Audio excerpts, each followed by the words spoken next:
Hello, I'm Kasim Hassan Ali.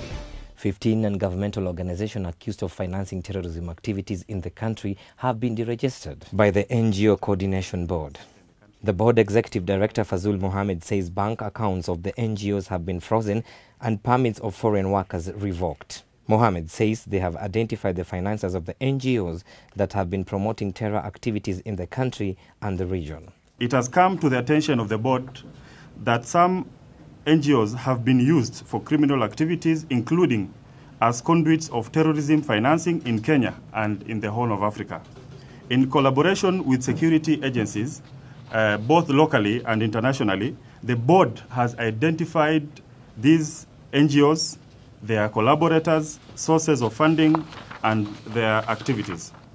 He says as a remedy, all donors will be required to inform the government on their activities in the country and the amount of money they intend to use. The board also deregistered 510 organizations for the non-compliance with the requirement of filing their annual reports and audited accounts, and also frozen their bank accounts. He says the board is now in the process of repossessing their assets with a view of redistributing them to other organizations pursuing similar charitable objectives. We are now in the process of repossessing their assets with a view of redistributing the same to other NGOs pursuing similar charitable objectives. Opposition leader Raila Odinga has outlined 10 reasons why Parliament should not pass the Security Amendment Bill 2014, saying it's dangerous for the country. Speaking at a briefing on the bill, Raila listed proposals purported to infringe on the rights of Kenyans, while taking the time to call on members of Parliament to reject the bill in its entirety come Thursday. Senate Minority Leader Moses Wetangula urged Speaker of the Senate Ekwe Ethuro to consider the request to call for a special sitting to allow them to give their input on the bill. Machakos Senator Johnston Muthama asked CORD supporters to encourage their representatives in the Houses of Parliament to disallow the passing of the bill, outlining its damages. State House has responded to the opposition leaders, saying CORD should stand with the people in the fight against terrorism as opposed to the other way around. The IEBC has handed over to the Office of the President verified petitioners' signatures who want Makueni government to be dissolved. The IEBC Corporate Communications Manager Tabitha Mutemi says IEBC has reviewed the 50,800 signatures of the petitioners who support dissolution of Makueni County government. The IEBC received the 249 booklets to verify its signatures of the petitioners. In them were all registered voters.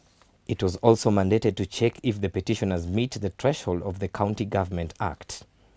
Last week, a national and county governments meeting resolved that a commission be set up to investigate a petition by Makueni voters to send the governor and the MCAs home. The Kenyatta National Hospital says a patient who was found dead while receiving treatment at the hospital had not been admitted to the hospital wards. According to KNH CEO Lily Koros, the patient was to undergo 2 dialysis sessions before he could be admitted in the ward. She says nurses at the dialysis center realized he was missing when they called his name for the second dialysis at 10 a.m. It is at this moment that the patient could have walked out of the nurses as the nurses were attending to the new set of patients and preparing them for dialysis. She, however, admits that the patient had been booked in for admission after the 2 dialysis sessions recommended as urgent. Koros says the patient may have left the dialysis unit with the aid of somebody when nurses were busy preparing other patients for the same session. In business, KenGen plans to kick off its rights issue in the first quarter of next year. According to Energy and Petroleum Permanent Secretary Joseph Njoroge, the negotiations between KenGen and the government, which is the majority shareholder, are in the last stages and the outcome would be known soon. Assuring shareholders during the 62nd Annual General Meeting, Njoroge said apart from ongoing negotiations with the government, KenGen had to ensure that the rights issue was undertaken at the right environment in the capital markets for the better returns for shareholders.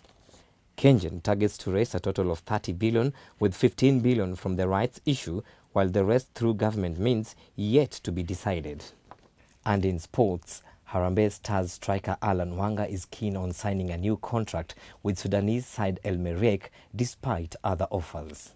Wanga told Capital Sports he's been approached by clubs from Tunisia and South Africa, but he will welcome an extension of his current deal with the Sudanese Giants that ends next June. The former AFC Leopards striker scored 7 goals in the 6 months he had been with El Merreikh, winning the Sudanese Cup and the Sekafa Kagame Cup titles with them. He is looking forward to a successful CAF Confederation Cup campaign, with the club lined to play friendly matches with Paris Saint-Germain and Schalke 04.